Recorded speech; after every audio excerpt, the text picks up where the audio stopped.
Greetings, Mark Brown here. We're going to be looking at how we can hide some of these columns right here. If you notice, we have 4, so we want to hide 3.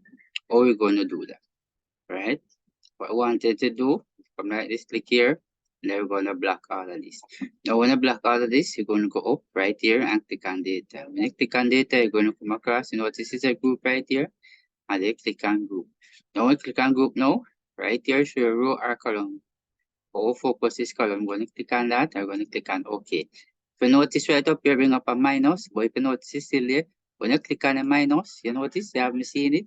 If you notice, I can even click right in here, just like that. So if I want to get back the 3 row here, I will come right here and click on the plus. You notice everything back right here. If I come here and I click on the minus, you notice gone again the plus. All right. So if I want to get rid of it back, what I have to do is just block it back. Right, remember data, we go up here, ungroup, you click on ungroup, I notice you bring back the same thing, but what you focus on the column, you click on OK. All right, if you notice, it's ungroup. It's very important right there. There's another way you can actually do that. You can actually click right here, you notice when I heading.